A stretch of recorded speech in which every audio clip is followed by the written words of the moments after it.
Hey, this is Bryn, and today we're going to be talking about how to integrate DMX consoles, real-life DMX consoles, whether virtually or an actual physical console, into Unreal Engine so that we can do visualizations with lighting a lot quicker and a lot easier. Now, there are two ways to sort of do this. The first is to integrate with Carbon for Unreal, which will give you realistic models for you to use in Unreal. Problem with this is it costs $2,000 a year to have, roughly. It's really expensive. But we can still utilize lighting consoles with Unreal without using that. We can basically trick Unreal to use real-life fixtures, but we just use the generic blueprint moving head inside Unreal. If you don't know what I'm talking about, watch previous videos of what I've put out, and that will better explain what the hell I'm talking about. Now, the first step in creating your own experience inside Unreal Engine using a real-life console to make your programming time a lot easier is to use Magic Q. So Magic Q is free. You don't need any other software to run this, or hardware for that matter, like Grandom A3 makes you use. So if you want something quick and easy, Magic Q is your go. The first thing you want to do is learn how to use Magic Q. If you don't know how to use it, I'm not going to teach you in this tutorial. I am not going to teach you in this tutorial. I am not going to teach you this into this tutorial. The reason I said that 3 times is so people don't complain in the comments that I didn't teach them how to use this, because that's not the purpose of this video. It's how to integrate this into Unreal. There are plenty of tutorials on how to use Magic Q on YouTube. So how do we put in what we want to into Unreal? The first thing you want to do is you want to go up into the edit up the top here. You want to go into project settings, type in DMX to bring up the DMX settings. You want to make sure that your port names are correct, and you want to make sure that they're all lining up. So even though that's wrong, that needs to be at 0. So my gateway address, you want to go off the gateway address, not the IP address for this. It doesn't run off that. I learnt that the hard way, and I was struggling to get stuff to work, and then I changed it to the gateway address, and it actually worked. And we also make sure at the same time, when we're in that editor window, that our DMX settings have the right amount of universes. So that's also caught me out before. Right amount of universes, and making sure that your local universe start is 1. You don't want this to start at 0. Or 4 or 6 or something stupid like that. You want to make sure it starts at 1. Otherwise, all your addresses are going to be all out. So now that we've done this, we should have access to it. Because this has already been programmed, there's not going to be much difference here. But what we can do is I can show you how I did this. So the first thing you want to do is you want to find a fixture profile, a GDTF that's actually going to work between Unreal and Magic Q. What I mean by this is because we're using the moving head here, some of the parameters and some of the channels that which would usually work won't work properly. So you are limited because you're limited by the blueprint. You know, it's basically like trying to force a moving head blueprint of one moving head, like an old Max 700, to work with a Roby Sprite, or work with I don't know, a Martin Viper or something like that. And so you're basically trying to force it a little bit. So what we're going to do is find a GDTF, which I've already done. You drop the GDTF file in here, so files goes in here. You open up your library, and you open up your profile or whatever, and you add in GDTF source into here. So you drag this into the GDTF source. That will change, and what it will do is it'll populate both the mode and the function. Now, it obviously depends on what mode and what you're using in your other program, but it is super important that everything that you do in this patch sheet here matches what's in your patch sheet on your desk. Otherwise, it will not work. Straight up, will not work. You'll have really weird outputs. Your lights will be spinning, throwing colors everywhere. So that is pretty much the most important thing in this whole process. So that Universe 1 and address number 1 matches up with Universe 1 on here, and you know that it's Max 700 profile. I've only used Max 700 profile because A, no one uses it anymore, and B, because I'm using it because it's safe. It's a safe option. It's not got 100 addresses on the light, something stupid, or like something like 60 addresses or something like that. I just wanted something basic. So the Max 700 profile normal worked for me on this to basically program these lights quicker than doing it through Unreal. So we've done that. We've added in both programs, so they're matching up. Great. We've added in all of our different addresses.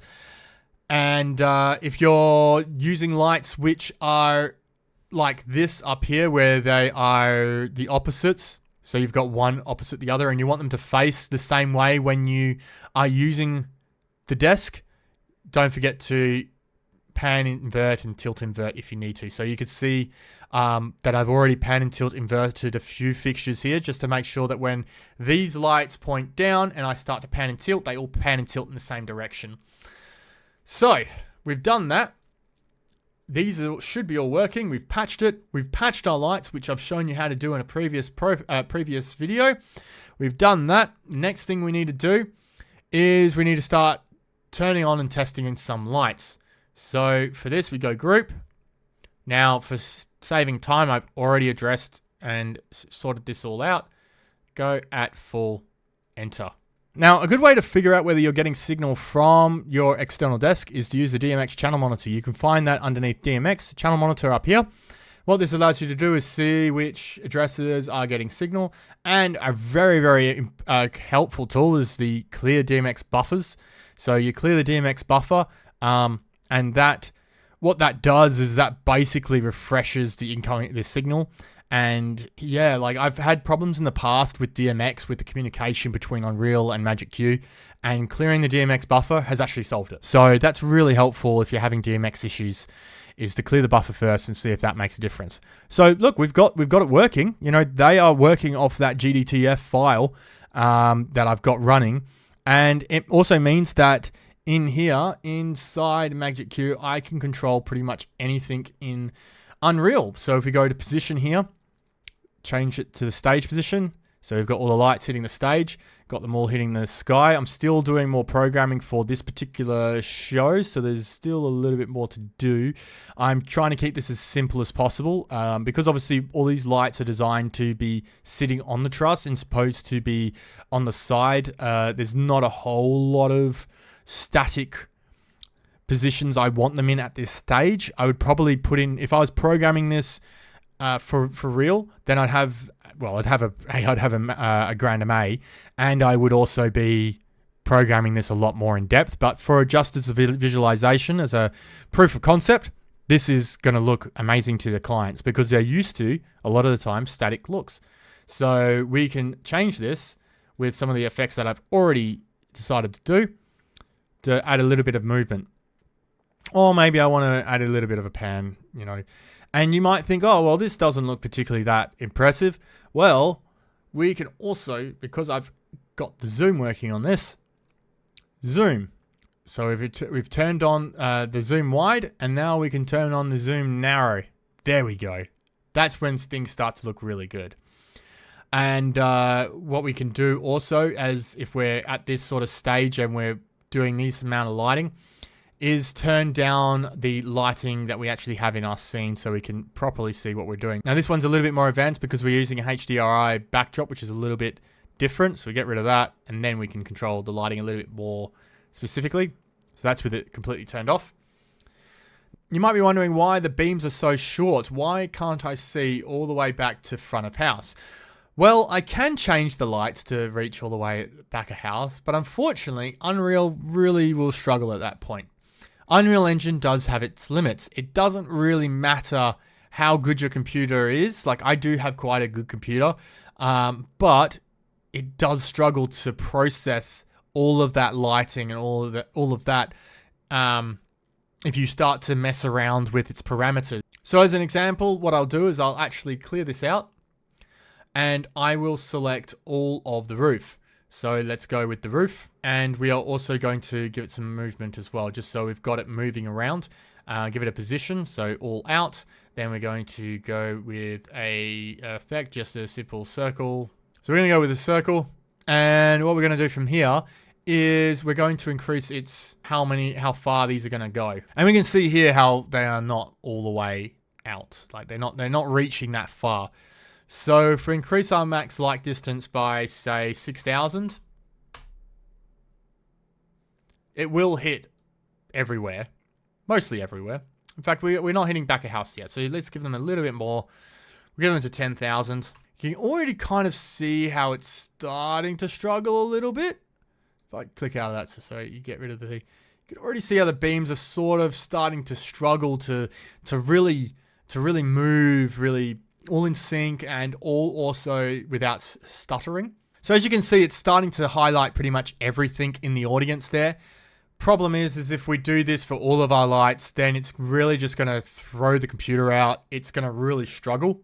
Don't forget that this type of project, this size of project, has LED that's currently not on. LED's not on, FX isn't on, and all of the other lighting isn't on. So if we try to push the boundaries of our computer too far, we might start to struggle a little bit. And when you're programming, that's the last thing you really need. I would only turn this on if you're ready to export your project. What I would do is I would check the first 10 seconds of my JPG sequence to make sure it's not stuttering in the export of the video, just so you know that it's all well and good. Again, this is something it's so much more evident here when in this angle how much the computer is struggling even with this. So I would turn this off for now. Go back to 2000, which is basically the default, and this will allow us to continue to program. And then when we go to export, we might be able to play around with how far this is going. And already you can see the absolute difference here. You know, it's very seamless. It's all working. It's all doing really well. And that's how you get lights to do things in Unreal with external desks. It is a little bit fiddly, and it does take a little bit of knowledge and know-how in DMX and how DMX universes and networks work and all that jazz. But as you can see, it's starting to look okay. This is actually still a work in progress project. I'm nearly the end of it. I've still got to program the actual show itself, but as you can see, the show speaks for itself. It is working. I am able to program stuff that is doing exactly what I want it to do. It's just doing some sort of flicker and movement just as a test and as a showcase of what it can do. And I've got LED bars running as well now, and I can run strobe if I want to, but obviously don't want to strobe right now. But yeah, from a lighting perspective, this show is pretty much done, and as you can see, you can get it to work. So if you are struggling with it, don't worry. I did too when I first started, and you will get it done. You will get there. If you have any questions, throw them in the comments. I'll try to answer them. But yeah, hopefully this has been helpful for you guys, and you have now connected your console, your external console, to Unreal Engine, and you're able to play around and have a little bit of a fiddle and make something nice. Anyways, I'm Bryn. Stay around for future episodes where we'll be talking about LED walls and how to put in a media server into Unreal Engine from Resolume. So that is coming up.